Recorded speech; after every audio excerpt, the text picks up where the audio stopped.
Welcome to another Sean Thinking Out Loud Daily Journal. Wait a minute, is my mic even turned on? Yeah, it's turned on. Okay, I got more stuff on my audio now because... let's see what pops up today, shall we? Wonder if Mark will make an appearance. Whoa, Mark. Just a reminder, 4 million registered Democrats have left the Democrat Party.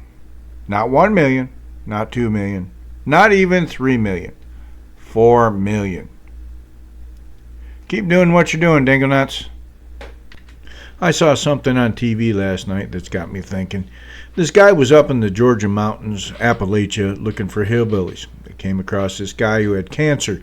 Pretty obese guy, too. A veteran, seemed fairly intelligent, kind of a history buff. He said something that really drove something home. One day, you're 16 years old, going through your first breakup with your girlfriend, and the next thing you know, you're 60 years old.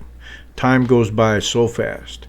Now, I don't remember my being 16. Memories will pop up here and there. The counselors say it's one of two things. Either the trauma from being bullied was so horrifying that I blocked it out, or it could be the 11 IEDs that went off next to my truck. However, just from what I remember to now, it's gone by quick. Pretty much at the end of it now. I have more days behind me than ahead of me, which I don't even worry about. It's like a clock. When the spring inside starts getting worn, the clock starts feeling tired. It ain't gonna cuckoo much longer. So basically, live your life and enjoy it while you can. I love Babylon Bee. I don't care if it gets me a copyright strike, but I gotta share this video.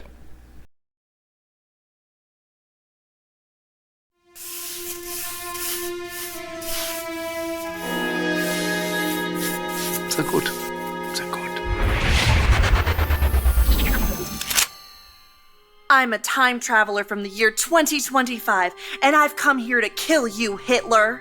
Oh, not again. I'm never gonna have enough time to finish these paintings with all of these time travelers trying to kill me. Well, I'm going to succeed. Before you pull the trigger, can I just ask why? Why do all of you people want to kill me? Isn't it obvious? I'm a progressive, a liberal, a fighter for social justice. And you are a fascist who implemented a reign of terror. And while the effects of your policies devastated the world for decades, soon we will be able to take back the White House, and we will be able to use the government to force people to follow our great ideas. You want to use government power to force your ideas on the populace. Me too! That's fantastic! What? No. Ugh. You and I have nothing in common. What I'm saying is there are people in our time with dangerous ideas, and we need to silence them. Silencing those who disagree with you. I do that too! Oh, wunderbar! Oh, the Nazi movement will not die with me. Don't give me that! I'm enlightened, and you're as bad as... as Hitler. Listen, what I'm trying to say is we are very close to implementing a utopia, as long as we can get rid of some certain undesirable people groups. Yes, like the Jews. Yes, like the Jews. Oh. So, in the future, Oh. you also do not like the Jews? Well, no. But we don't believe in segregating all the races like you do. I mean, except for, like, graduation ceremonies. And dorms. And hiring practices. Oh, and admissions policies. That sort of thing. I too am a fan of the segregation. I'm sorry, I have to ask, is this a real firearm or is this some kind of toy for kinder? It's a flare gun. I'm trying not to support America's toxic gun culture. I'm a firm believer in gun control. Gun control! This was one of my ideas too. Ban them from the undesirables. Yes, look here. Oh, and your shirt. This is an organization founded by Margaret Sanger. Yes? Wait, you know about Margaret Sanger? Jawohl, of course. Oh, she's such a lovely person. No.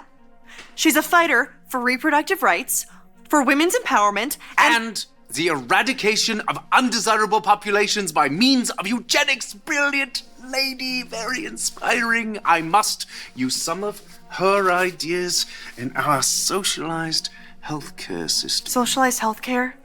That's not your thing. That's our thing. Oh no, it's very much my thing. Did you know that Nazi means National Socialist German Workers' Party? Nazi is just more catchy. Nazi, Nazi, Nazi, Nazi, Nazi. Just rolls off the tongue. No. This can't be true. This has to be some sort of mistake. We are nothing alike. You're Adolf Hitler, evil right-wing fascist dictator, and I'm a feminist restorative justice advocate. And a vegetarian. You're a vegetarian? Me too! Okay, I am so confused right now. I came here with a clear goal in mind to kill the most evil man who I've ever lived. Besides Ronald Reagan. But now that I'm meeting you in person, you're not at all what I thought you were. And your painting is actually really good. What do you call it? I call it Ein Reich ohne Juden. Wow. I don't know what that means, but it sounds beautiful. It does, doesn't it?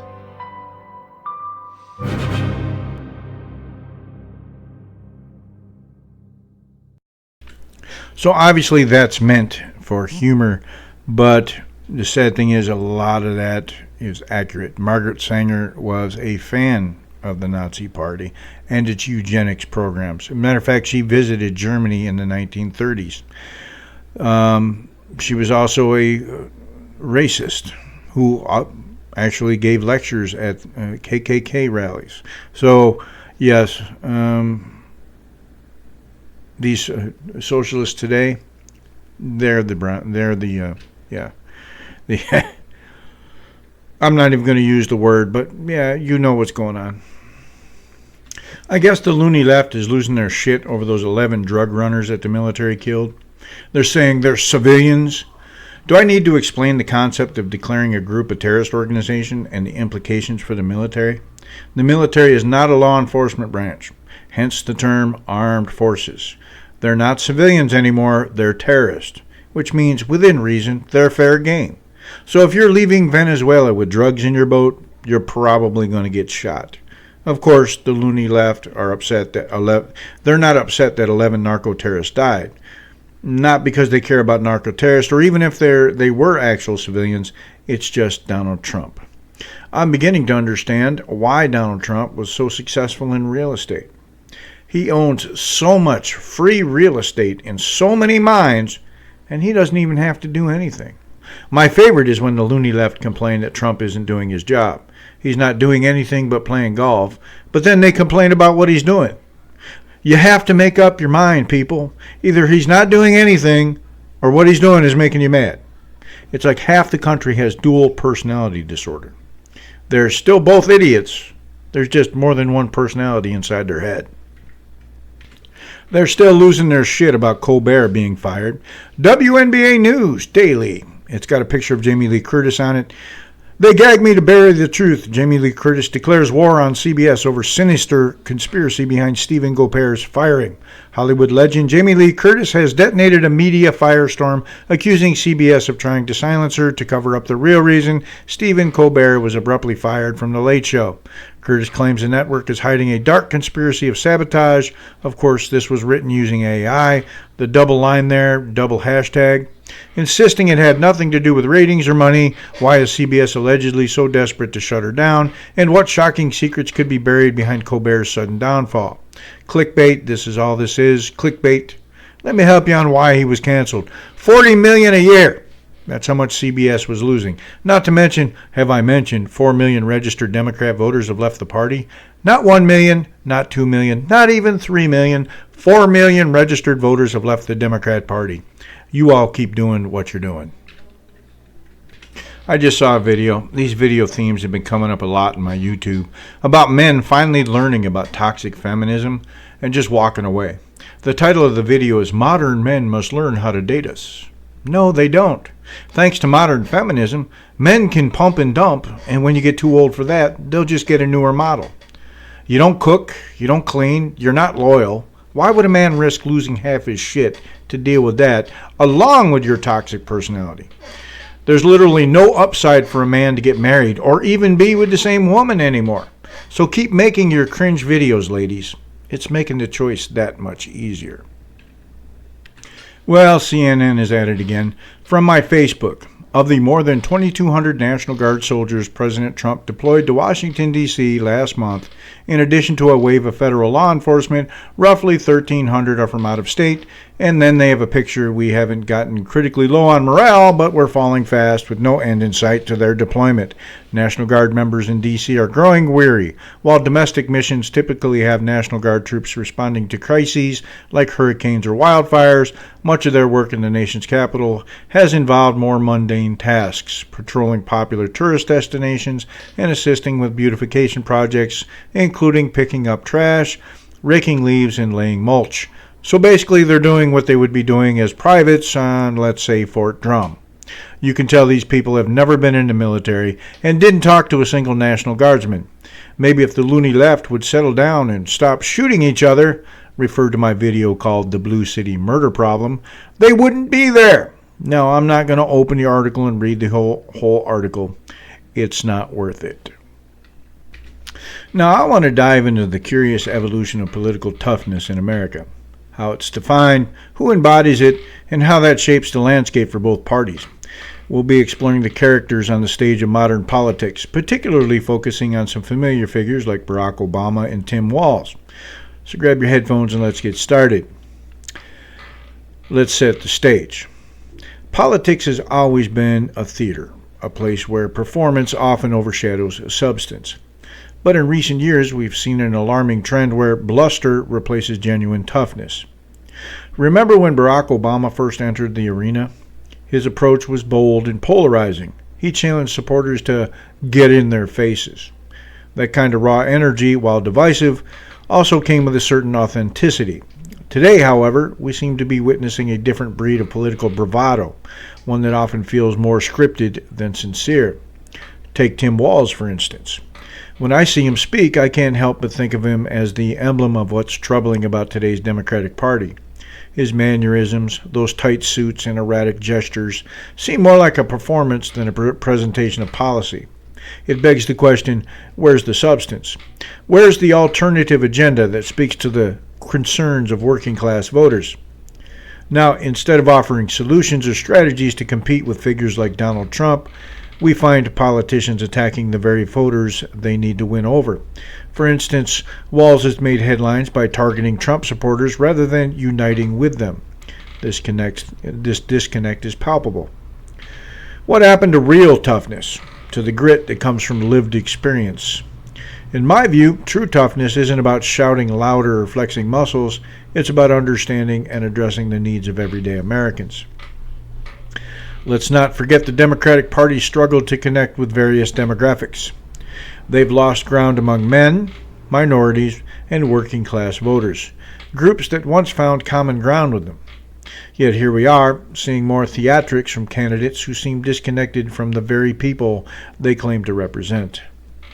Consider this. During the January 6th events, we saw 1,600 individuals handed down severe sentences for their actions. Yet, in comparison to the protests of 2020, where violence and chaos reigned, we didn't see similar consequences for many involved. It seems there's a double standard at play here. When I think back on my experience with Democrats from my youth, they were tough not because they spoke loudly or acted aggressively, but because they knew the struggles of working-class life. They earned respect through empathy and understanding. But now, the party seems to be dominated by figures who are more concerned about maintaining a power structure than addressing real issues. Look at the likes of Cory Booker or Elizabeth Warren. They may shout promises into the void, but their backgrounds don't reflect the struggles of their constituents. I want to share a quote that perfectly encapsulates this sentiment. Authenticity is the key to connecting with people. It's about being real in a world that often feels fake. It's not just about what you say, It's about who you are and how you relate to those who you aim to serve. And that authenticity is sorely missing today. Political toughness must come from a place of understanding and lived experience, not mere posturing. Second, there's a growing gap between political elites and the working class, leading to alienation among key voter demographics. Finally, it's crucial for politicians to offer real solutions rather than relying on theatrics.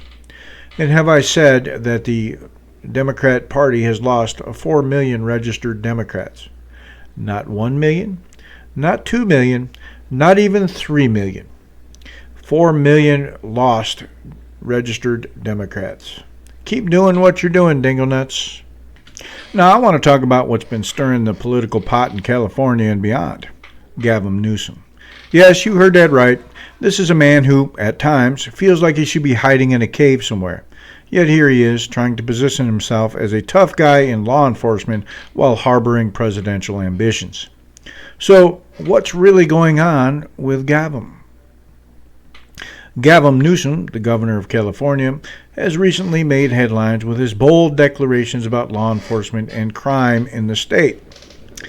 With a growing sense of urgency and pressure from his party's leadership void, let's face it, folks, where's the Democratic leader? He's attempting to pivot his image as a proactive governor. But is this really about law enforcement or just a political maneuver to boost his chances for a future presidential run? Let's explore this juxtaposition of Newsom's actions and his past record, particularly during his tenure as mayor of San Francisco and now as governor. We'll ask the hard questions. Why now? And what does this mean for the future of California? So let's dig into it.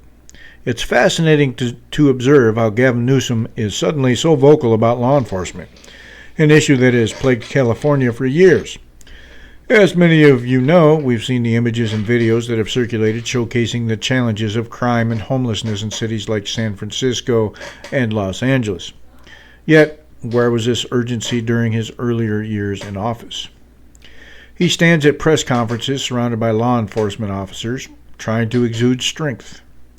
This imagery closely mirrors that of Florida Governor Ron DeSantis. Is he trying to channel a tough guy persona to appeal to a broader audience? Or is it simply a reaction to Trump's rising prominence and the pressure he places on Democratic leaders?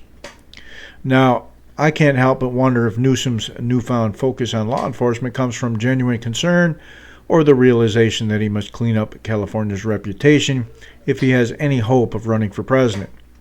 And let's not forget the broader implications of this. It shows just how out of touch he was with the realities facing Californians during his earlier years. Here's a thought. If you're suddenly interested in border security and crime reduction, where was that dedication over the last decade? Why didn't we see these initiatives when you were mayor or during your term as governor? It raises eyebrows, doesn't it? Let me throw in a quote here. A politician thinks of the next election. A statesman thinks of the next generation.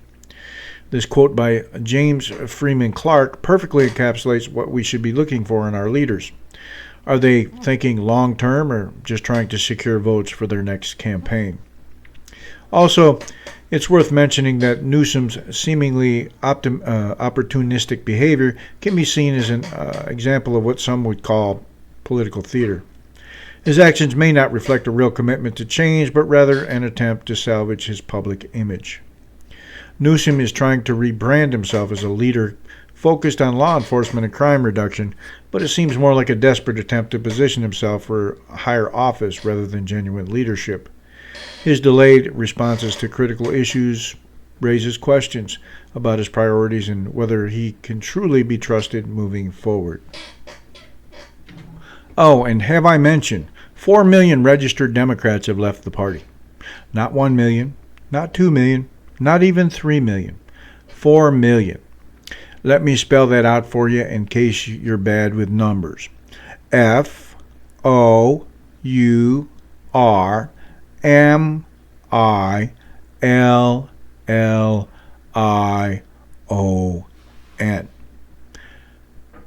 Keep doing what you're doing, dingle nuts. Dive into the captivating world of haunted realities, a journey through ghost hunting and demonology. This enlightening exploration blends personal encounters with rigorous academic research, offering you a unique perspective on ghost hunting that intertwines history, psychology, and spirituality. What you'll discover: personal encounters. Begin your journey with gripping tales from the author's own experiences with the unknown. Historical insights. Explore the rich legacy of ghost hunting and demonology across various cultures. Essential techniques. Equip yourself with vital skills and ethical considerations for responsible investigations. Case studies. Delve into real-life encounters that bridge past phenomena with today's understanding. As technology advances, so does our knowledge of these enigmatic entities. The author shares profound lessons learned in the field, challenge you to reevaluate your beliefs about what lies beyond our perception. Join your adventure today. Don't miss out on this opportunity to explore life beyond death. Purchase Haunted Realities now and start your own thrilling adventure into the unexplained. Grab your copy on Kindle, listen to it on Google Play Audiobooks, explore more on Google Play Books. Unravel the mysteries that await. Your journey starts now. Link in the description. There's a video on in the living room because I'm doing dishes about F-16 pilots and what they eat when they're on long missions. And they're talking about, granola bars and stuff for a 12-hour mission. I'm like, really? That's rough? That's survival food? Imagine sitting in a hole that you dug, ripping into your 8th package of jalapeno cheese, MRE jalapeno cheese, and crackers. Could you imagine what your colon is screaming at that particular moment? That's survival food. Maduro, in a video I just watched, says that the warships in international waters are illegal aggression. I think drug dealing or drug running is illegal. War, as long as it's conducted according to the Geneva and Hague Conventions, is perfectly legal. Isn't that weird? Yeah, Libs of TikTok just posted on my Facebook. This is how Graham Lynham showed up to court in UK after being arrested for tweets saying men shouldn't use the women's bathroom. And he's standing in front of the courthouse wearing a sign that says, "There's no such thing as a transgendered child."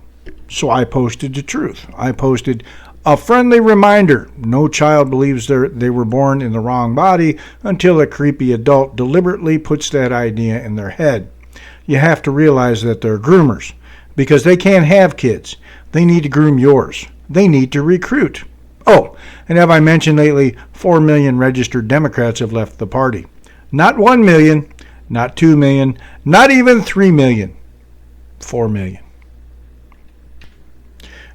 Got some news for you loony leftists still babbling on and on about January 6th. Unless they start making arrests for the Summer of Love in 2020, which killed 25 people and caused $2 billion worth of damage, how about you go sit in the corner and shut the fuck up?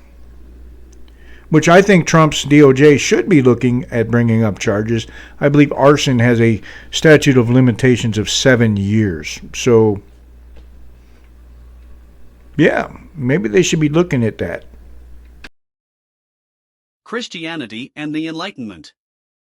The Enlightenment, often referred to as the Age of Reason, marked a profound shift in the intellectual landscape of Europe during the 17th and 18th centuries. This period was characterized by an emphasis on reason, scientific inquiry, and individualism, which collectively challenged traditional authority structures, including those of religious institutions. As the Enlightenment thinkers championed rational thought over established dogma, Christianity found itself at a crossroads, facing both significant challenges and unprecedented opportunities for re-evaluation. This essay will explore how the Enlightenment impacted Christianity, particularly in its understanding of humanity, while examining the responses of Christian thinkers to these philosophical shifts. At the core of the Enlightenment was an unwavering belief in human reason. Thinkers such as René Descartes, John Locke, and Immanuel Kant posited that human beings could understand the world through rational thought and empirical evidence rather than solely relying on religious doctrine. This intellectual movement resulted in a marked decrease in traditional authority, especially that of the Church. The reliance on reason prompted individuals to question long-standing beliefs about divine revelation and biblical literalism, leading to a crisis of faith for many. Notably, this upheaval did not merely undermine Christian beliefs, it also instigated a dialogue about faith that had been largely absent in previous centuries. As Christianity grappled with the implications of Enlightenment thought, it faced both significant challenges and opportunities for growth. The questioning of divine authority led to skepticism regarding miracles and scriptural inerrancy. For instance, figures like Voltaire criticized organized religion for its perceived hypocrisy and dogmatism. However, this critical examination also encouraged a re-evaluation of Christian beliefs. Many theologians began to explore the compatibility between faith and reason. The Enlightenment provided fertile ground for movements such as deism, which sought a rational understanding of God based on natural law rather than revelation alone. In response to these challenges, Christian thinkers turned their attention toward a deeper understanding of humanity as created in God's image, a concept that became increasingly significant during this period. The notion that humanity bears the imago Dei, image of God, offered a rich theological framework for addressing Enlightenment ideas about human dignity and autonomy. By emphasizing the mystery of humanity's relationship with the Creator, Christians found a way to affirm both their faith and the value of reason. Theologians like Jonathan Edwards and later figures such as Soren Kierkegaard sought to integrate reason with existential questions about human nature and divine purpose. The Enlightenment's impact on Christianity ultimately presented an opportunity for believers to engage more deeply with their faith through a lens that emphasized rationality while maintaining spiritual integrity. Rather than retreating into dogmatism, many Christians embraced the challenge posed by Enlightenment thought as a catalyst for theological reflection and reformulation. This engagement fostered a more dynamic understanding of faith that recognized both the limitations of human reason and its potential to illuminate spiritual truths. In conclusion, while the Enlightenment significantly challenged traditional Christian authority by promoting reason over revelation, it also opened pathways for deeper exploration of human nature within a theological framework. The resulting dialogue between faith and reason allowed Christians to reaffirm their beliefs while adapting to an evolving intellectual environment. This synthesis not only enriched Christian thought but also highlighted the enduring mystery of humanity's connection to its Creator, a testament to the complexities inherent in the relationship between Enlightenment ideals and religious belief. As we reflect on this historical interplay, it becomes evident that periods of challenge can often lead to profound opportunities for growth and understanding within faith traditions. The Universe Next Door by James W. Sire.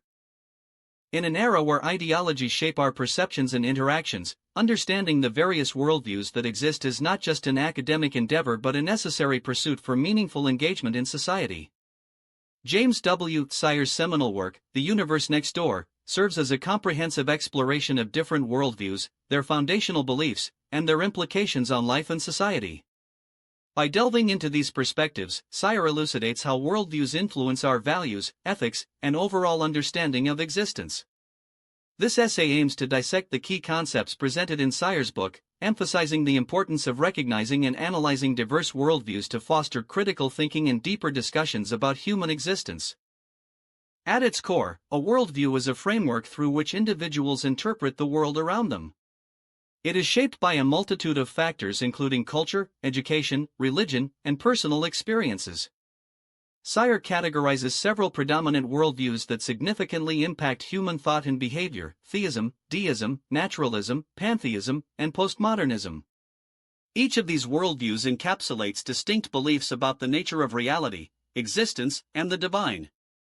Theism posits belief in a personal God who is actively involved in creation and human affairs. This worldview offers a narrative where moral truths are derived from divine commandments, suggesting that a higher purpose governs life. In contrast, deism presents a more detached creator who does not intervene in the universe after its inception. This perspective raises questions about morality's source when divine influence is absent. Naturalism takes a different approach by asserting that everything arises from natural properties and causes, denying any supernatural or transcendent elements. Under this worldview, ethical systems are often rooted in human reason and societal consensus rather than divine authority. Pantheism further blurs the lines between divinity and existence by identifying God with the universe itself. Everything is seen as interconnected and divine. Finally, postmodernism introduces skepticism towards grand narratives and objective truths, emphasizing subjective experiences over universal principles. Sire meticulously analyzes each worldview's core beliefs and assumptions while providing historical context for their development. This thorough examination leads to a crucial discussion on the implications of these worldviews on ethics, politics, and society at large. For instance, a theistic worldview may promote communal values grounded in shared faith, whereas naturalism might foster individualistic perspectives shaped by empirical evidence. Furthermore, Sire's book encourages readers to engage in comparison and contrast among these worldviews. By examining their key differences, such as the role of divinity or the nature of morality, one can identify areas of conflict as well as potential agreements. This analysis not only enhances understanding but also cultivates empathy towards those who hold differing beliefs. The exploration of these various perspectives culminates in Sire's conclusion that engaging with diverse worldviews is essential for a deeper understanding of humanity. It is through this engagement that individuals can reflect on their own beliefs and consider how these align or contrast with others. This reflective practice fosters greater tolerance and appreciation for diversity in thought. In summary, The Universe Next Door serves as an invaluable resource for those seeking to navigate the complex landscape of human belief systems. By dissecting major worldviews, each with its implications on ethics, society, and individual identity, Sire provides readers with tools to critically evaluate their own perspectives while fostering meaningful discussions about existence and belief. Engaging with these ideas not only enhances one's critical thinking skills but also promotes a more inclusive approach to understanding the multifaceted nature of humanity in our interconnected world. Yes, that postmodernism is how we got where we are today. There is no objective truth. For example, boys can be girls, girls can be boys, boys can play in girls' sports, and boys can use girls' bathrooms, right up until I knock you the fuck out for doing it with my, then there's an objective truth. The objective truth is your face is bleeding. So, so now I have to go over to the university and listen to them lecture on this. But I've already written a book on this. This will probably end up being a book too, but I'm going to throw some personal insights into it. I would recommend. I read that book or excerpts from it. What I needed, because they only sent me excerpts in PDF form. Weird. I'm not going to go buy the book, but I read excerpts, and that's how I ended up with that. It's from reading notes. But that postmodernism is where we are today. How's it working out for you? Yeah, the Looney Left have been posting like superhero pictures of Gavin Newsom. You guys do realize that you have a poop map app for your phone. By the way, I have a solution for that problem. If Gavin Newsom would lift the ban on plastic bags, the vagrants would have a place to shit. Well, medieval problems require modern solutions. Just saw this meme and it perfectly sums up a true constitutional republic. Healthcare isn't a human right. An actual human right is not having the fruits of your labor stolen by the state to pay for someone else's healthcare. Oh, and have I mentioned lately, 4 million registered Democrats have left the party. Not 1 million, not 2 million, not even 3 million, 4 million. Keep doing what you're doing, dingo nuts. Ladies and gentlemen, fellow citizens, today we stand at a crossroads in our democracy. The principles that once shaped our nation now face unprecedented challenges, but there is hope. We have the power to reclaim our civic duty and engage with the foundational ideas that guide us. One such resource is my book, a compelling collection of essays, Consent of the Governed, the fundamental principle in the Federalist Papers and its relevance today. At the heart of this work lies the principle of consent. an idea so fundamental that it has defined American governance since its inception.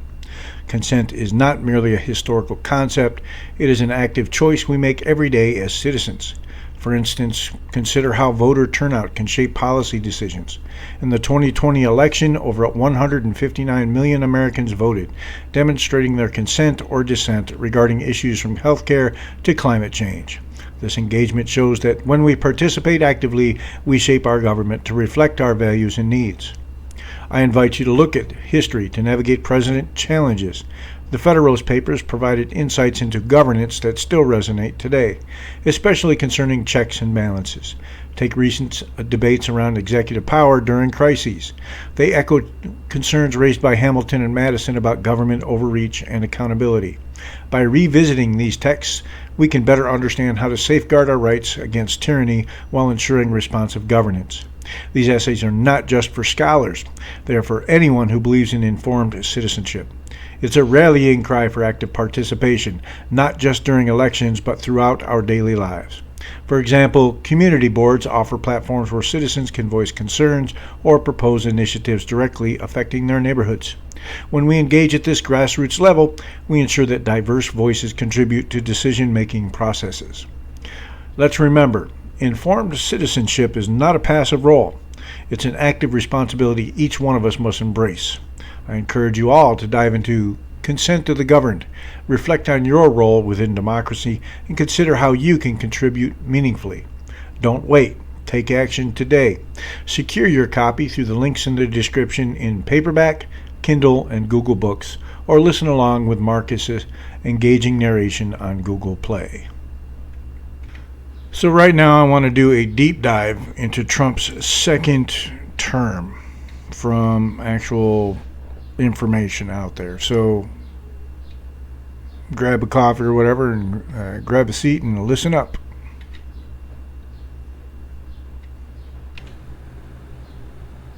Welcome back to the Deep Dive. We're the place you come to when you want complex information unpacked, sifted through, and really boiled down to the nuggets you need to know. That's right. Today, we're doing just that. We're diving into a whole stack of recent reports, announcements, all coming directly from the White House.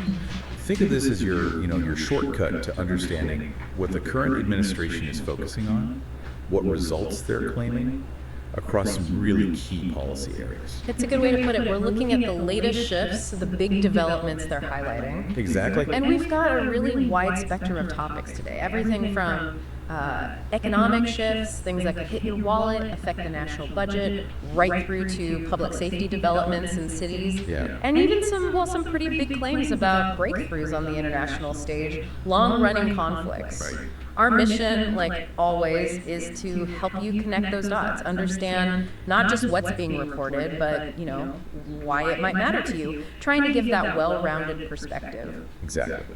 And we've got some genuinely interesting numbers, specific examples pulled from these reports that honestly might reshape how you see some of these issues. Could be some surprises in there. Definitely. So let's get started. Let's unpack this. Okay, let's kick things off with the economy because, let's face it, for many of us, that's where we feel the impact most directly, day to day. Absolutely. Your wallet, your job. Yeah. It's fundamental. And there's been a significant amount of talk, a lot of reporting around what the administration is calling the One Big Beautiful Bill, OBBA. OBBB. Yeah, Catchy name. it is. And what it reportedly means for taxpayers, families, businesses all across the country. And what's really fascinating here is how the administration is laying out this wide array of economic benefits and directly tying them to this specific legislation, OBBBA, and also their broader economic policies. Right. They're often citing analyses, from groups like the Tax Foundation to back up these claims. So this bill and the sort of policy world around it, it touches on everything. From your personal tax burden right through to the broader national investment climate. So a big overhaul strategy. It suggests that, a strategic approach designed to inject capital, provide relief, kind of across the board economically. Okay, so let's talk personal financial impact then. The reports suggest Americans across the country are, expected to pay less in taxes, see significant savings this tax season. That's the headline claim. And it's mainly attributed to this OBBBA bill, President Trump's bill. The numbers they're presenting are, well, pretty specific. Gives us a glimpse of what this could mean for households, for budgets. That's a really crucial point. The core information, the headline number, is that the average American taxpayer is projected to save $3,752. Okay, that's a decent chunk of change. It is, but, and this is important, it's not like everyone gets that exact amount. It's an average. The impact is actually quite varied, not just state by state, but sometimes right down to the county level. So for example, while that national average is, pretty substantial, residents in Alaska, they're looking at average savings closer to $3,485. Still significant, but lower. Lower, yeah. But then you look at Nevada. Nevada shows some of the biggest reductions, an average cut of $4,220 per resident. Wow. And if you zoom in even more, like Washoe County in Nevada, filers there are projected to see a drop of $6,313. That's a big difference. Why such variation? Well, it often reflects the unique economic picture of those regions. Average income levels, home ownership rates, maybe the concentration of small businesses, all that plays a part. Gotcha. So that variance is quite significant. What other places stand out with noteworthy impacts? Sure. Florida's another one slated for, plenty of individual and business tax cuts. The average cut there is around $5,000. Okay. But again, dig deeper. Miami-Dade, the average break is expected to be $5,872. Broward County, around $4,441. And then Collier County. This one's remarkable. It's among the largest beneficiaries, estimated at $14,350. 14,000, that's huge. It is. Arizona also projects a substantial average cut, $3,521. Maricopa County seeing about $4,049. Okay, what about the Midwest? Yeah, in the Midwest.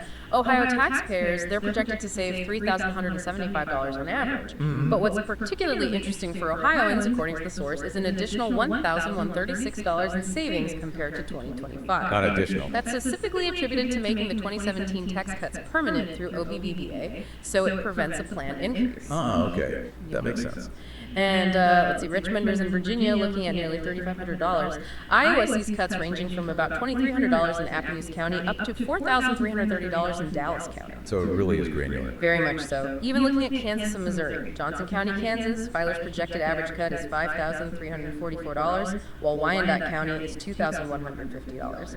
Over in Missouri, Platte County leads with $4,104, Cass $3,240, Clay $3,138, Jackson $3,039. Michigan's average is $3,151. North Carolina averaged $3,261. Georgia, Fulton County residents looking at $5,666. Lots of counties there seeing at least $3,500. It's clear these projections give a really specific local context to these big national policy changes.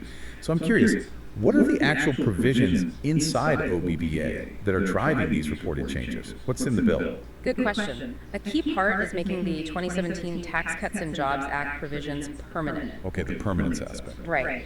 That's significant because, as the report claims, it prevents tax hikes for an estimated 62% of filers who'd otherwise see their taxes go up in 2026. Gotcha. So stopping a future hike for many. What else? Beyond that, OBBA introduces new deductions, specifically on tips and overtime pay. Interesting. How much could that save people? Well, the administration claims it'll save overtime and tip workers nearly $1,500 per year, and potentially up to $12,500 annually for folks earning significant overtime. That could make a real difference for those workers. It could. There's also a provision called no tax on Social Security. Okay. What does that entail? It's presented as direct tax relief specifically for seniors, amounting to $63 billion in total relief, they say. $53 billion just from that. That's the figure cited. Furthermore, the bill expands the child care tax credit and also enhances the standard deduction, both aimed at providing broader relief, especially for families. And I think I saw it also makes the paid leave tax credit permanent. That sounds like it's designed to directly support working families. That's precisely. That's how it's framed. The administration paints the broader impact of OBBA as boosting take-home pay for the, quote, typical family by over $10,000 annually. $10,000 a year. That's a bold claim. It is. Additionally, they project it'll deliver a 15% average tax cut for Americans earning between $15,000 and $80,000 per year. Okay. So when you look at these numbers, especially the projected savings for the average taxpayer, it becomes pretty clear how these policies are aiming to put more disposable income directly into household budgets. Right. More money in people's pockets. Yeah. The idea isn't just a number on a tax form. It's about the potential for families to invest or save or just manage daily expenses with a bit more flexibility. Maybe offering a counterweight to inflation or just providing more financial breathing room. So the picture the administration paints is one of individual relief, yes, but also business growth.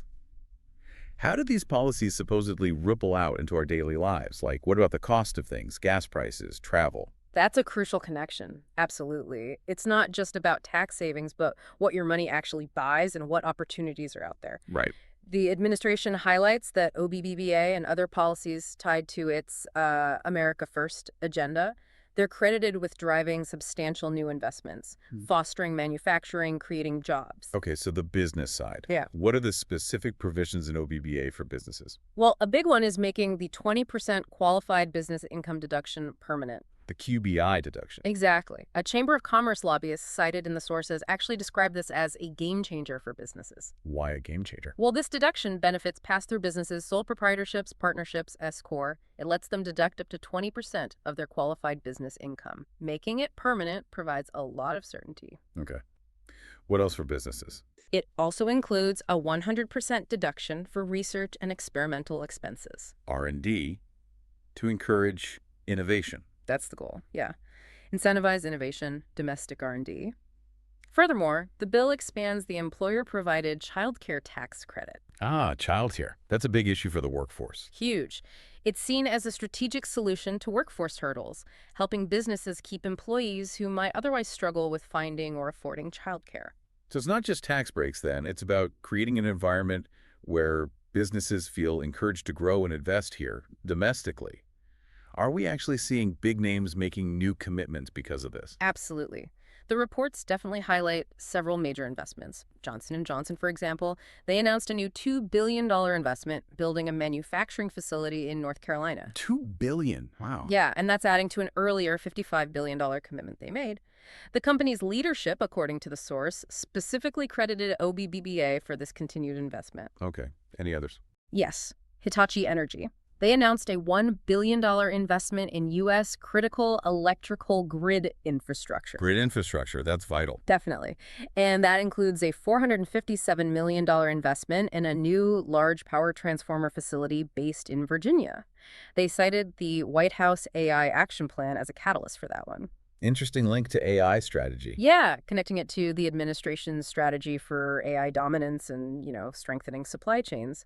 The administration also noted an earlier, pretty unprecedented $92 billion commitment from leading energy and tech companies. $92 billion. For what? To build AI and energy infrastructure specifically in Pennsylvania. Okay. So this seems to fit a larger pattern. It reflects this broader trend, according to these reports, of companies racing to onshore production, expand manufacturing operations within the U.S. It aligns directly with that America First strategy. That sounds like a significant push for domestic manufacturing and tech. What about the overall private sector? And small businesses? They're often called the backbone of local economies. Good point. The administration reports that over 500,000 new jobs have been created since the president took office. 500,000. And they emphasize all within the private sector. Employment specifically for native-born Americans is highlighted as growing by over 2.4 million, accounting for, they claim, all net job gains in the second term. Okay. And small business. How are they feeling? Small business sentiment, which you're right, impacts nearly half of American workers. It's reported at a 5-month high. A 5-month high. Why? The administration attributes that trend partly to its efforts in slashing regulations. They specifically claim to eliminate 10 regulations for every single new one created. 10 for 1. That's aggressive deregulation. It is. Oh. And to give another regional example, Ohio again. The Council of Economic Advisors Project's OBBA will protect 232,000 jobs there. Protect jobs. Yeah. And benefit 5% of the workforce from no taxes on tips, 2.1 million seniors from no taxes on Social Security, and 24% of employees or 65% in eligible occupations from no taxes on overtime. Wow, those are specific projections for Ohio. Very specific. It also extends that 199A small business deduction for 141,000 businesses just in Ohio. Okay. So the point they're making is these aren't just abstract economic figures. They translate into, thousands of new jobs, more secure supply chains, a potentially more robust environment for businesses to grow, which ultimately impacts the job market and economic opportunities available to you, the listener. And if we sort of connect all this to the bigger picture, these economic policies, they're also being linked to direct improvements in real wages. Real wages meaning adjusted for inflation. Exactly. And a moderation of inflation itself, alongside these really significant pushes in workforce development. So it's like a mix of immediate relief and long-term investment. That's how it's presented. An interesting blend aiming for both current prosperity and future competitiveness. It certainly sounds like a multi-pronged approach. Yeah. Let's dive into the specifics then. Wage growth and inflation. The administration claims its Trump economy is leading to higher wages and lower prices for consumers. How are these trends reportedly manifesting? What's the evidence? Okay. The data presented indicates that wages for blue-collar Americans are up 1.4% over last year. 1.4%. Yeah. And they highlight this as the second fastest increase for the start of a new term on record, second only to the president's first term. Okay. But crucially, real wages, again, wages adjusted for inflation, have reportedly increased every single month since the president took office. Every month? That's significant. It is. Especially because, as the administration points out, this follows what they describe as 26 straight months where inflation actually outpaced wages under the previous administration. Right. That was a major concern for people. Exactly. So they're saying real median weekly earnings are now at their highest level since the first term, and overall inflation tracking at just 1.9% since the president took office. 1.9%. That's quite low and stable. It is. Furthermore, U.S. goods inflation is reported to be lower than in other countries, standing at 1.2% over the 12 months through July and 1.1% annualized since January. So this sustained growth in real wages, especially after that period where inflation was eating away at paychecks, it suggests a potential shift in consumer purchasing power, maybe economic stability. It definitely challenges that common narrative that wage growth always lags behind price increases. So if these claims hold true, people could genuinely be seeing more money in their pockets, and that money could be stretching further. What about other consumer costs?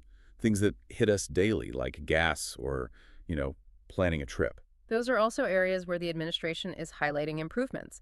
They're touting the lowest Labor Day gas prices in 5 years. Since 2020. Yeah, going back to 2020.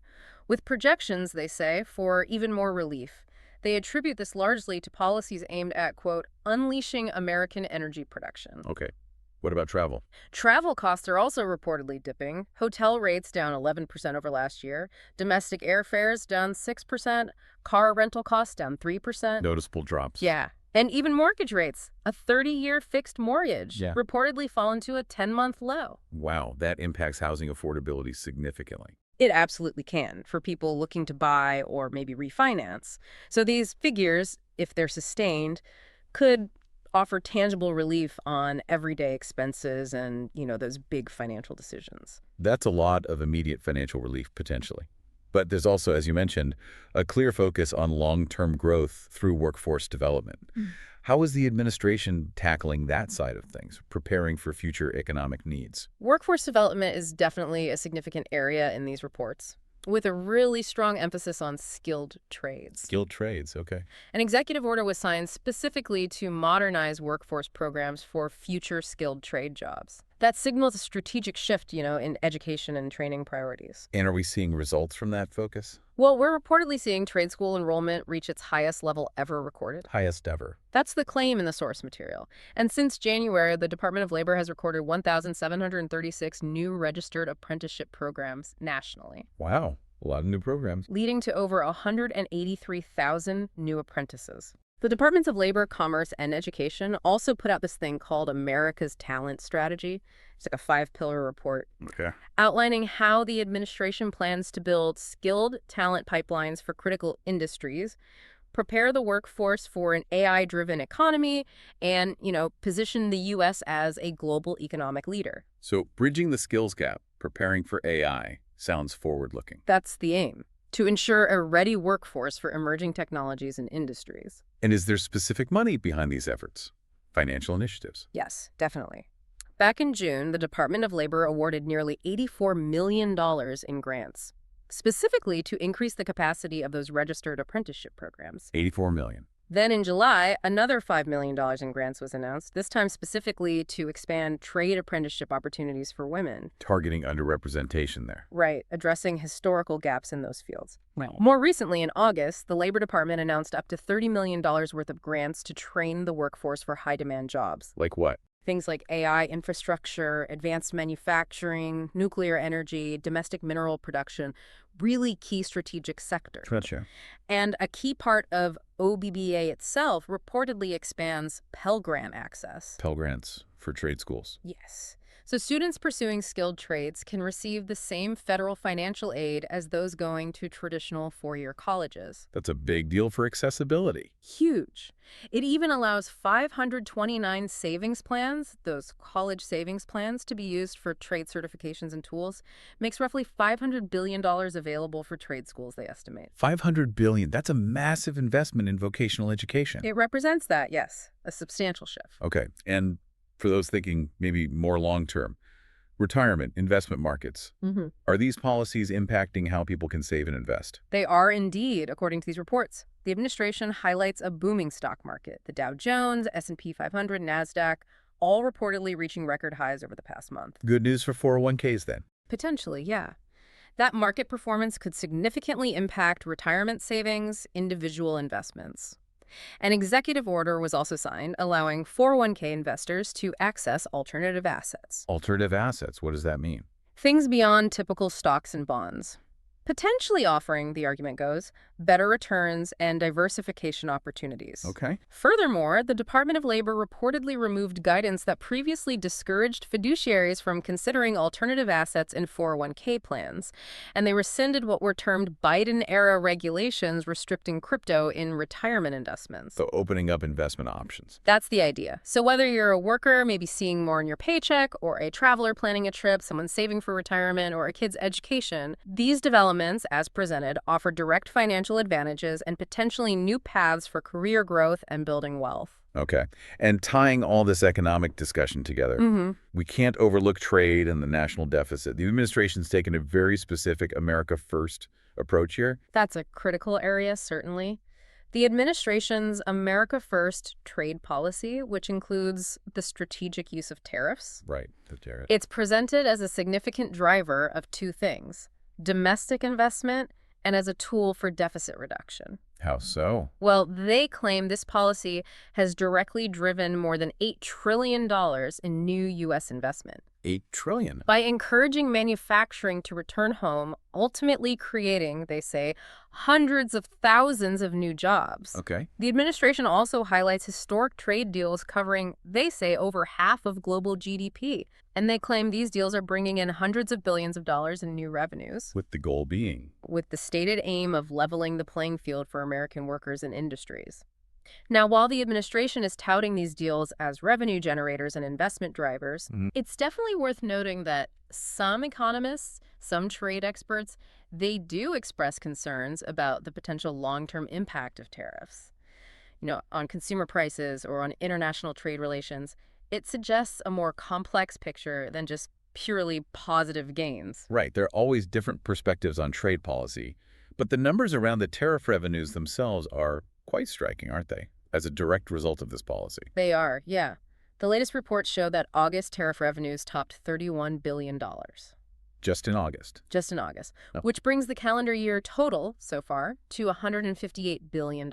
That's a huge number. How does it compare? That figure is more than 2.5 times the revenue collected during the same period last year. Wow. Big increase. A very big increase. And this is directly linked by the administration to its broader goal of reducing the national deficit and, shifting the burden of import costs. So how does this translate into projected deficit reduction then, according to the administration's sources? They cite a Congressional Budget Office analysis, a CBO analysis, which projects that President Trump's tariff agenda, if it's maintained, Right, if it stays in place. would reduce total deficits by a significant $4 trillion over the next decade. $4 trillion. That's the projection.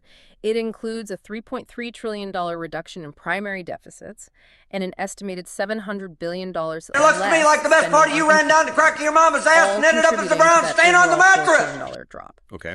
So these figures really highlight a distinct approach to national finance, to trade policy, aiming to bolster domestic industry Treasury and address the national debt, which of course impacts the long-term economic stability that affects all of us.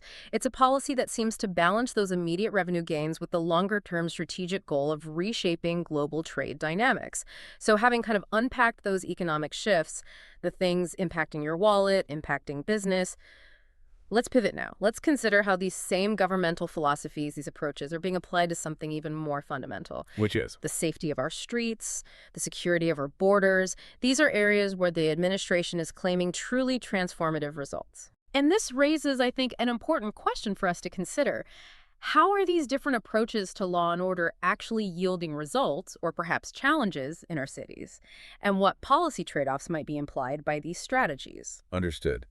And the White House has definitely been very vocal about its efforts, specifically using the phrase, make D.C. safe again. And they've also pointed a pretty critical eye toward other major cities that are facing ongoing crime challenges. The reports from the administration claim, well, historic success in cracking down on crime right here in Washington, D.C., positioning it almost as a model for other cities to potentially follow. That's a strong claim, absolutely. And the administration provides some pretty compelling statistics from its sources to back that up. Like what? For instance, they report that for the first time in a long time, D.C. actually went 7 days straight without a homicide. 7 days, no homicides. Okay. Which is presented as a milestone. And this is alongside what they report as significant crime reductions overall. Carjackings, they say, down 83%. 83%. That's massive. It is. Robberies down 46%. Car thefts down 21%. And overall violent crime reported down 22%. Those are substantial numbers, achieved pretty quickly, it sounds like. They're presented that way, yes, suggesting a rapid turnaround in the capital's public safety landscape. And it sounds like there's been a very concentrated, maybe intensive effort on enforcement actions to get those results. Precisely. In just 1 week, according to these administration reports, 550 arrests were made. 550 in a week. For a really wide range of crimes, everything from assault on a police officer, armed robbery, assault with a deadly weapon, involuntary manslaughter, child abuse, driving under the influence, the list goes on. Okay. The reports also highlight the removal of dozens of what they term criminal illegal immigrants from the streets, specifically mentioning an MS-13 gang member and another individual charged with child sex crimes. So a broad and aggressive strategy, it seems. It indicates that, yes. Beyond just arrests and removals, though, I understand there were also efforts aimed at improving the sort of urban environment itself, not just directly tackling crime. Yes, that's right.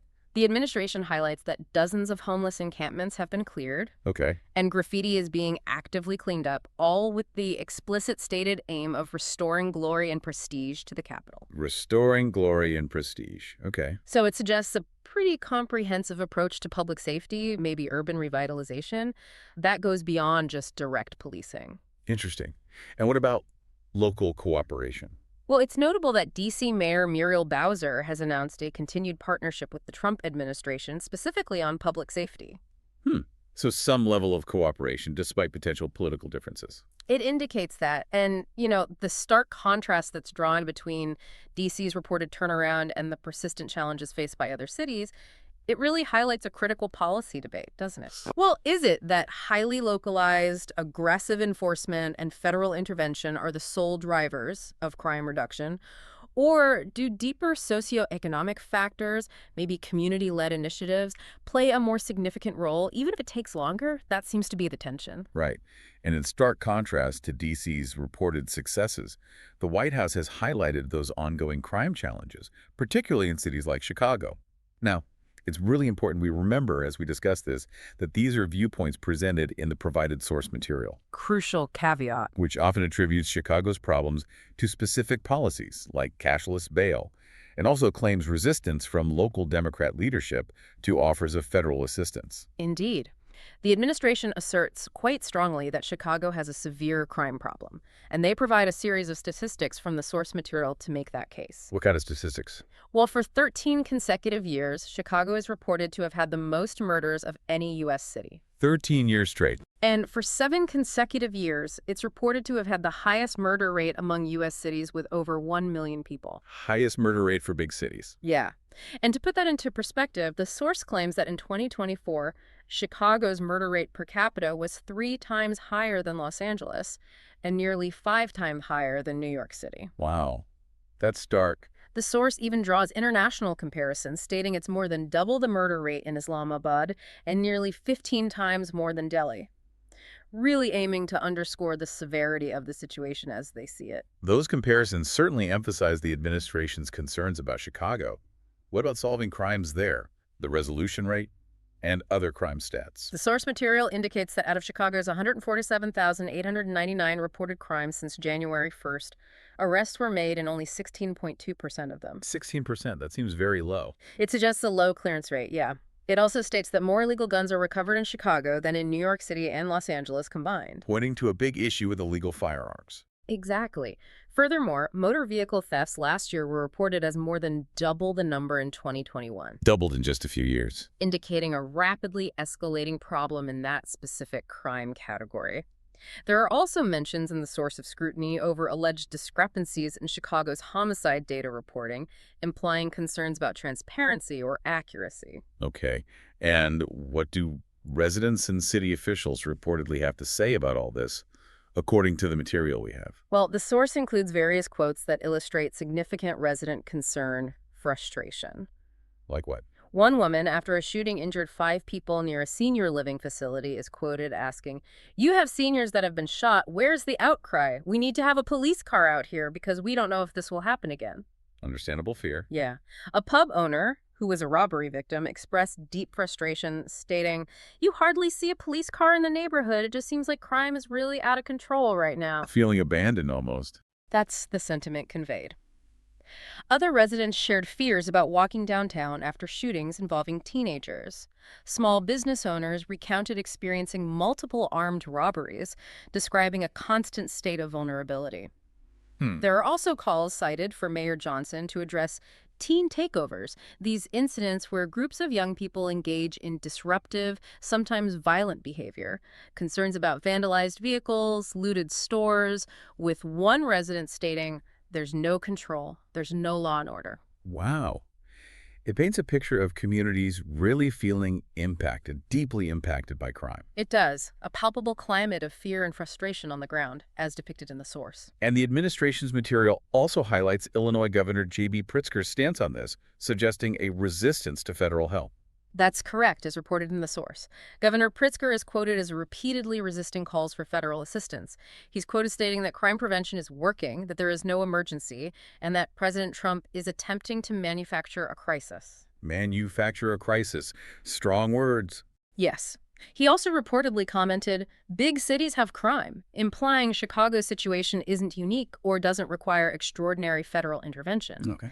In response, the Lighthouse's message, as presented in the source, to Chicagoans and residents in similar cities is basically, "You don't have to live like this," framing their approach as the alternative solution. This whole discussion of crime, its causes, inevitably leads us to a really highly debated policy, which is highlighted quite a bit in our sources. Yeah. Cashless bail. Right. A policy described in the administration's reports using some very strong language, like a government-backed crime spree. Yes, the administration's source material takes a very, very strong position on this, characterizing cashless bail as having, quote, "turned the streets of America's cities into hunting grounds for repeat criminals who mock our justice system by committing crime after crime without consequence." Okay, maybe we should clarify what cashless bail generally means first. Good idea. Generally, these policies aim to prevent individuals from being held in jail before their trial simply because they can't afford to pay bail money. Right. So it's not about guilt or innocence yet. Exactly. Instead of money bail, the system relies more on assessments of flight risk and potential danger to the public. The intent is often to reduce overcrowding in jails and also address inequalities, where poorer defendants might be stuck in jail while wealthier ones go free, regardless of risk. Okay. But the administration's reports highlight the criticisms. Very strongly. Critics, as reflected in these sources, argued these policies have actually led to increased crime rates by allowing potentially dangerous individuals to be released back into communities when perhaps they shouldn't be. And they provide examples. Numerous examples are cited to illustrate this point. In New York City, for instance, one case mentioned is a man reportedly released without bail after, disturbingly, smearing feces on a woman. Oh my goodness. Despite, the source says, dozens of prior arrests, including for assault and a hate crime. Released anyway. Released without bail, according to the report. Another New York example cited involves a man who reportedly executed a mother in front of her children less than 24 hours after being freed without bail for assaulting that same woman. He apparently had a prior conviction for kidnapping. Horrifying. These are incredibly disturbing examples, and they're used by the administration to illustrate its critique of the policy, arguing it fails public safety. Those examples certainly paint a stark picture of the challenges being highlighted by the administration regarding cashless bails, specifically in New York. Are there more instances cited to sort of further support their claims? Yes, the reports continue with additional examples, again focusing heavily on New York. 2 men who reportedly beat up an NYPD officer. Freed without bail, the source says. Assaulting an officer, released without bail. That's the claim, as were 2 individuals described as illegal immigrants who allegedly jumped and bit NYPD cops, also cut loose without bail, according to the source. Then there's a case of a suspected member of the Tren de Aragua gang, reportedly released without bail after an attempted murder charge. Attempted murder. Released. Then reportedly arrested again for drug trafficking and released again without bail before finally being held later on charges of sex trafficking a minor. That's a lot of releases for serious charges. It's presented as such. Another example. A repeat offender with, the source states, 47 prior arrests and 28 convictions, reportedly released without bail after 6 separate arrests in just 1 year. 47 prior arrests. And even 2 convicted killers, caught dealing drugs in broad daylight, were reportedly released without bail. These cases are all presented as clear instances where the cashless bail system, in the administration's view, failed to protect the public. And this critique isn't just focused on New York, right? Washington, D.C. is also cited in the source material as experiencing similar issues related to bail reform. That's right. The source states that in Washington, D.C., the majority of individuals arrested and awaiting trial are actually released back onto the streets. The majority. That's the claim. And the examples given include a man released without bail for assaulting a police officer who was then charged in a fatal metro stabbing just 2 days later. Released, then a fatal stabbing. According to the report, another man charged in a daycare attack was reportedly released without bail, then subsequently arrested for beating 2 teachers in front of toddlers. Oh, terrible. A man awaiting trial for a D.C. murder was arrested again for allegedly shooting into 2 homes. Disturbingly, there's also the case cited of a man arrested for sexually abusing a 5-year-old girl who, the source says, had numerous prior sex crime arrests and was still released without bail. It really appears that some offenders, according to these reports, are potentially back on the streets very quickly, maybe to re-offend, creating this sort of revolving door situation. Unfortunately, yes, that's the picture painted by the source material. Another example, a man released after being charged with inappropriately touching 3 women was arrested again just 2 days later for allegedly sexually abusing 3 more women in broad daylight. 2 days later. Another instance details a man who hurled a sandwich at a federal officer, released on his own recognizance despite what was described as a serious charge. And back in 2020, a journalist was reportedly injured and sexually abused by a homeless man near Union Station, only for that man to be released before his trial. So this whole section, it raises really crucial questions about judicial policies, about bail reform, and their direct impact on public safety. It draws, or attempts to draw, a clear line from these policy decisions right to the experiences of city residents, as presented by the administration. Implying a direct link between these policies and repeat offenses. Exactly. It implies a direct correlation, forming a central part of the administration's argument for needing stricter enforcement and judicial reform.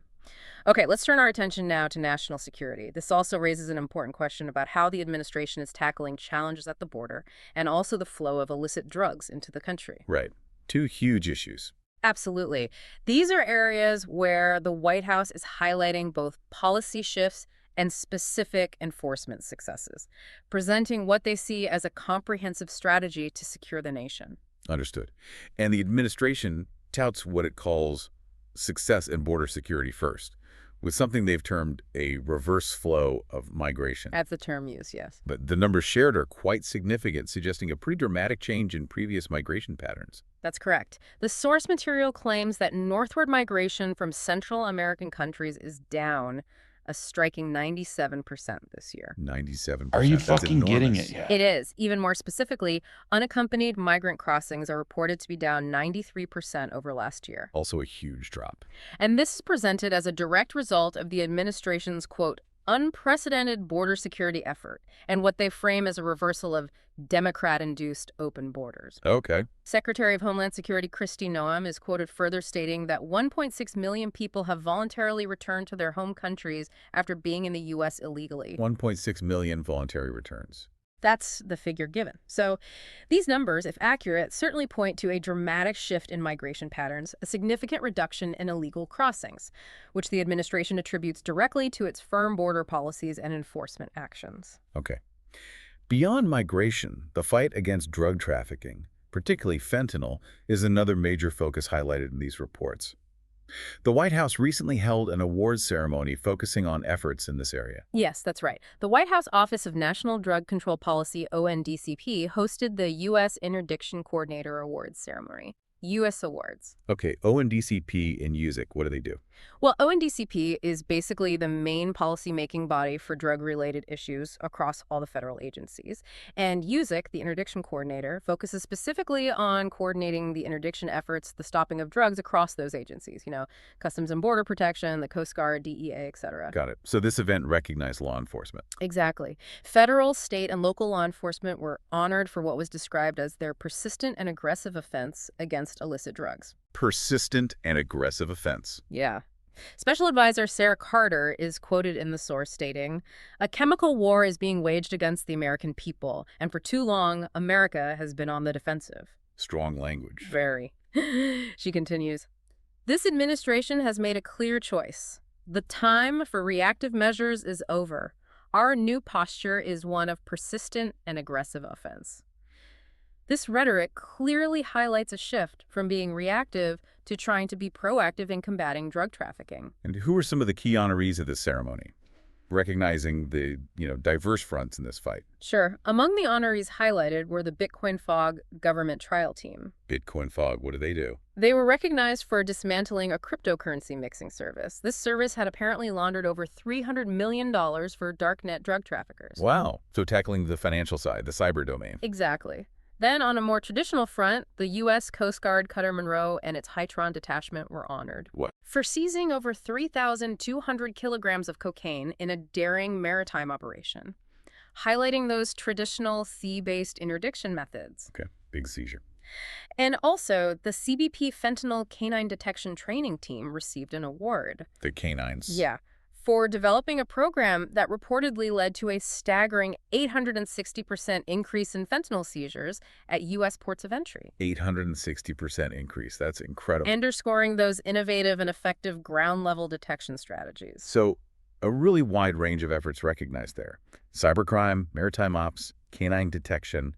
It really underscores the multifaceted, integrated nature of this fight against illicit drugs. Absolutely. Secretary of State Marco Rubio highlighted the administration's stance, saying they are, quote, truly on offense against organized cartels that are pumping poison into our cities. Right. So for you, the listener, this means understanding this multifaceted approach to national security. From those border policies influencing migration patterns to these very targeted law enforcement efforts aimed at curbing the drug supply and protecting communities. It's all connected. Exactly.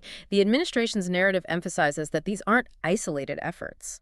They're presented as part of a larger, coordinated strategy to enhance both national security and public safety. Okay, from those domestic issues, economy, public safety, border, let's shift now to the global arena.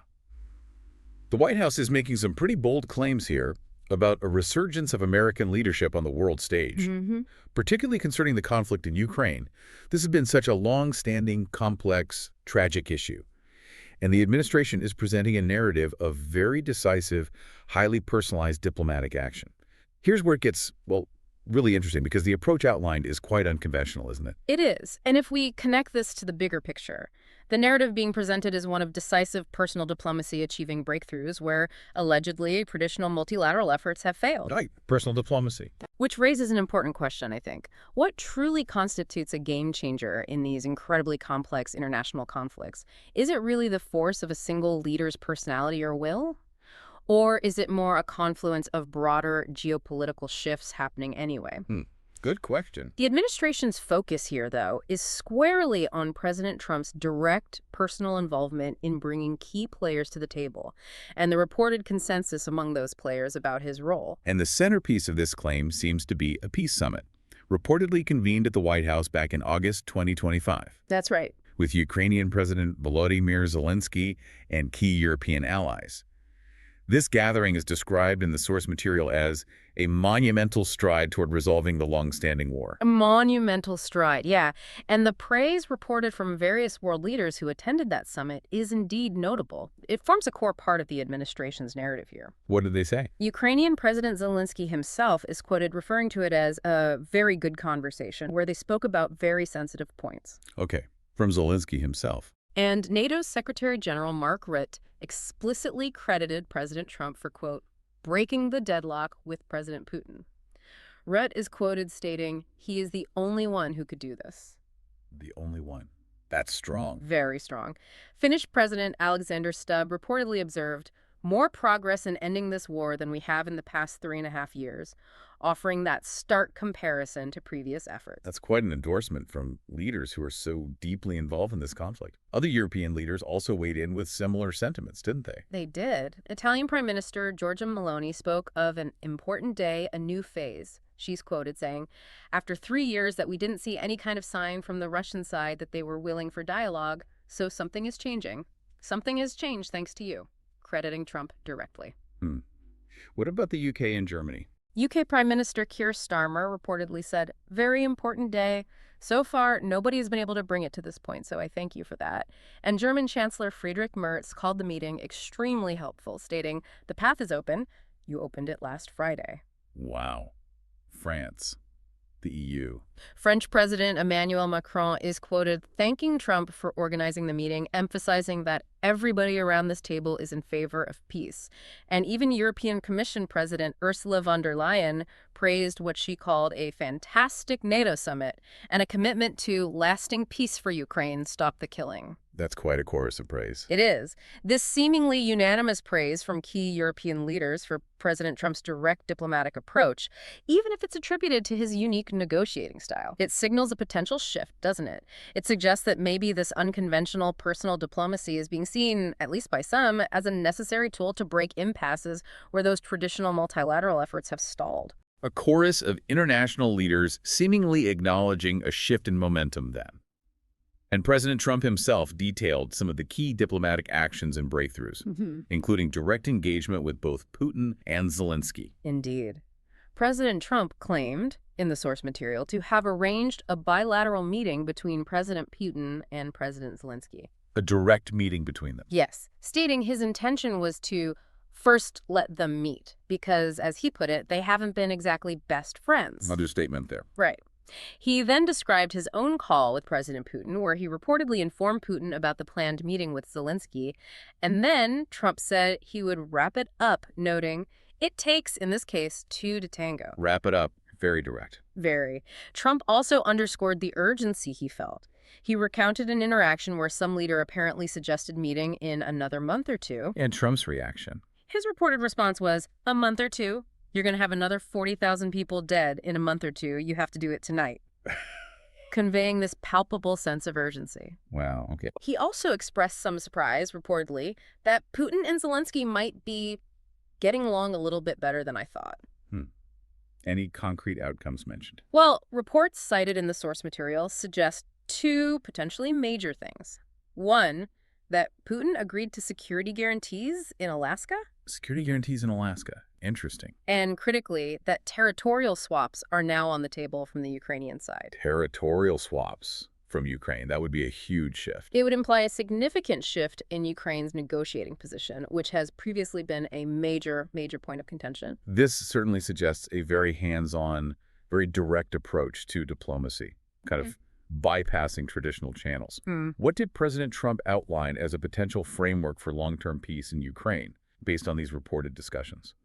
As outlined by President Trump in the source material, the proposed framework suggests, first, that Ukraine would be not going to be a part of NATO. Okay. No NATO membership for Ukraine. That's been a key Russian demand. It has. Instead, the framework suggests European nations, specifically France, Germany, and the UK, would front-load security for Ukraine. Potentially, Trump suggested, even with boots on the ground, which he didn't anticipate being a problem for those nations. European boots on the ground, not American. He emphatically rejected the idea of American troops defending Ukraine's border, stating, "You have my assurance and I'm president. I'm just trying to stop people from being killed." Okay. He also noted that European leaders are consumed with this far more than we are, and reiterated that there will be some form of security. It can't be NATO because that's just not something that would ever happen. So this proposed framework, it suggests a pretty significant restructuring of European security, doesn't it? Less direct U.S. military involvement, potentially more responsibility for European allies. That seems to be the implication, yes. And how is this whole diplomatic initiative received more broadly? By national security experts, lawmakers, beyond just the leaders at the summit? The wider reception, as reported in the source material, was largely positive among those who were quoted. Retired General Jack Keane called the summit historic and highlighted Trump as the undisputed global leader. Undisputed global leader. Okay. Former Special Envoy Nathan Sales stated, "Peace is closer today than it was yesterday. President Trump didn't capitulate. He stood firm." Larry Kudlow expressed confidence, saying if anybody can get a peace deal and end the Russian war on Ukraine, it's President Trump. A lot of confidence expressed there. Yes. Secretary of State Marco Rubio noted it was unprecedented and the first time where there seems to be some movement after 3 years of deadlock. Secretary of Defense Pete Hegseth remarked, "No other leader on planet Earth could do what he did. President Trump is a tough and relentless peacemaker." Relentless peacemaker. Numerous lawmakers also weighed in. Speaker Mike Johnson calling Trump the peace president, crediting his leadership for making the world safer and more stable. Senator Lindsey Graham commended President Trump for a significant step forward and seeing light at the end of the tunnel. So a lot of praise using terms like peace president. It's a big promise, isn't it, this idea of a peace president? The challenge, of course, is that international diplomacy is rarely straightforward. Achieving lasting peace requires so much more than just bringing leaders to a table. Absolutely. Implementation, verification, long-term stability. Exactly. But the administration is certainly highlighting these initial steps as highly significant, offering a look at this high-stakes diplomatic effort, suggesting a new path forward in a conflict that's had such a profound impact on global stability, on economies. For you, the listener, it's really about understanding the mechanics of international peacemaking, the roles different leaders play, especially in these highly personalized diplomatic endeavors. Okay, let's shift back domestically for our final section. The administration has also been highlighting efforts to, well, streamline government operations, make things run more efficiently maybe, and pursue some very specific new initiatives as well. These sound like efforts aimed at improving how the government itself actually functions, from internal efficiency to broader policy directions. And this raises, I think, another important question. How is efficiency being redefined within government under this administration? And what tangible impact might that have on public services or on the broader economy? Okay. The administration's focus on really extensive deregulation and also that push for a return to in-office work for federal employees. It points to a belief that these changes will yield significant benefits, both in terms of operational effectiveness and maybe economic stimulus. Let's start with deregulation then. That's been a pretty consistent theme for this administration, hasn't it? They're claiming some ambitious numbers there. They certainly are. The Office of Management and Budget Director, Russ Vought, is reported as saying 245 deregulatory initiatives are planned by various agencies. 245 initiatives. And he stated this achieves an aggressive 30-for-1 ratio. 30 regs eliminated for everyone created. That's the claim. 30 regulations reportedly eliminated for everyone created. And the Environmental Protection Agency Administrator, Lee Zeldin, made an even bolder claim. Bolder than 30-to-1. He stated that in just 1 year, their agency, the EPA, would accomplish more deregulation than entire federal governments have done across all agencies, across entire presidencies. Wow. That's a huge claim for one agency in 1 year. It indicates a very, very aggressive stance against what the administration clearly perceives as excessive red tape, a commitment to reducing the regulatory burden on businesses, on individuals. Right. Now, the administration obviously champions deregulation as a boost for economic growth, but there are often criticisms too, right? Absolutely. Critics often raise concerns about potential rollbacks in areas like environmental protection, consumer safety, workplace standards. Whenever you see large-scale deregulation, it's always a balancing act. Okay. And speaking of government operations, Yeah. that return to office order for federal workers, Yeah. that's also been highlighted as a success in terms of productivity and economic impact. Yes. President Trump's order for federal workers to return to the office 5 days a week is reported in the source material as working. Axios, according to the source, reported that federal employees are now twice as likely to work in office as employees overall nationwide. Twice as likely as the general workforce. Okay. And the percentage of federal employees working in office reportedly increased nearly 30 points just in the second quarter of the year. A big jump back to the office then. Why is this seen as important? Well, the administration views it as a major boost for local economies. Those areas dependent on foot traffic from federal workers, restaurants, shops, services. Right, the donut effect reversal. Exactly. And also, they argue it's important for improving the overall cohesion, collaboration, and effectiveness of the federal workforce itself. The argument being that in-person work is better for teamwork. That's the argument presented, yes. Yeah. That in-person work fosters better communication, team dynamics. Although, of course, proponents of remote work often highlight benefits like flexibility, reduced commuting stress, wider talent pools. Sure, there are arguments on both sides of that one, too. So it's not just about rules, but also about how the government workforce operates and its broader economic ripple effects. Were there any specific instances mentioned of combating waste as an example of improved fiscal oversight? Yes, actually. Secretary of Commerce Howard Lutnick reported a specific instance. He said his department stopped a $7.4 billion payment. $7.4 billion for what? From the SECHA PS money, that fund for semiconductor manufacturing. This payment was reportedly destined for what Lutnick described as a make-believe not-for-profit that had signed contracts just days before the current administration took office. Make-believe not-for-profit. Strong words again. Very strong. Lutnick is quoted saying, "We stopped the payment, we've got the money." This highlights concerns about fiscal oversight, potential misuse of funds. Right. So these details, they offer insight into shifts in government operations that could influence both how public services are delivered and the economic activity in regions with a big federal presence, by prioritizing what the administration views as efficient and accountable spending. Okay. Finally, there were a few other noteworthy initiatives mentioned that seem to underscore the administration's broader priorities. Touching on various aspects of American life, rural communities, veterans, the military, transportation. Right. These initiatives really span from support for rural communities and veterans right through to reforms within the military and intelligence agencies. It indicates a pretty diverse range of focus areas, but maybe an overarching strategy attempting to redefine efficiency and mission across government. Interesting. And this raises, I think, a final important question. How do these targeted efforts align with the administration's overall vision for the country? And what long-term changes might they actually instigate?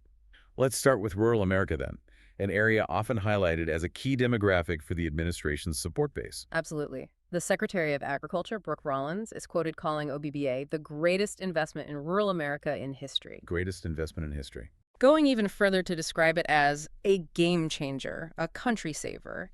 This strong endorsement suggests a belief that the economic benefits of OBBA will disproportionately aid agricultural communities, smaller towns. Okay, and healthcare in rural areas. Complementing that, the Secretary of Health and Human Services, Robert F. Kennedy Jr., announced a substantial 50% increase in cash infusion to rural hospitals and communities. 50% increase. That's huge for rural hospitals. He termed it the biggest infusion in history and expressed the belief that it would restore and revitalize these communities. So these combined efforts seem aimed at addressing economic disparities and healthcare access challenges that are often unique to rural areas. Okay. And for our veterans, what new initiatives are in place, according to these reports, to improve their access to care and support? The Secretary of Veterans Affairs, Doug Collins, highlighted expanded hours and new facilities. Expanded hours. Yes. The explicit goal mentioned is to make it easier for veterans, especially younger ones who might be working traditional hours, to actually access appointments after work or on weekends. Making it more convenient. Exactly. It represents a tangible effort to improve accessibility, tailor care to the realities of veterans' lives, aiming to reduce wait times, increase convenience for those who've served. The military and intelligence communities are also areas where significant reform efforts have been announced under this administration. What's being reported regarding these critical sectors? Well, the Secretary of Defense, Pete Hegseth, stated that the Department of Defense is now focused solely on merit-based, gender-neutral, colorblind principles. Merit-based, gender-neutral, colorblind. He described this as an effort to end what he termed social justice, political correctness, divisive ideologies seeping into the ranks, and instead refocus on ensuring the military is the toughest and the strongest and the most well-trained and the most lethal. That represents a significant policy shift, doesn't it? Mhm. Away from recent debates on diversity and inclusion initiatives. It does. A move aiming to refocus squarely on readiness and core combat effectiveness. The administration suggests this change will strengthen the military. Of course, critics of such shifts often raise concerns about equitable representation, morale among diverse service members. It's another area of debate. Right. What about the intelligence community? The Director of National Intelligence, Tulsi Gabbard, and the CIA Director, John Ratcliffe, emphasize exposing what they termed the weaponization of intelligence. Weaponization of intelligence. And focusing the CIA workforce on preventing and ending wars and making America safer, highlighting a shift in priorities, perceived mission, with an emphasis on core national security functions. Okay. And lastly, what about infrastructure and transportation projects? Those often involve huge federal investments and are crucial for economic activity. The Secretary of Transportation, Sean Duffy, indicated a shift in approach there, too. He stated the department would deploy funds faster for projects Faster deployment. by reportedly removing diversity, equity, and inclusion DEI considerations and also green initiatives from the process, explicitly focusing instead on putting the great American worker back to work. So removing DEI and green initiatives to speed things up. That's the implication. A reprioritization of infrastructure spending, aiming for swifter project execution by streamlining certain regulatory or policy considerations.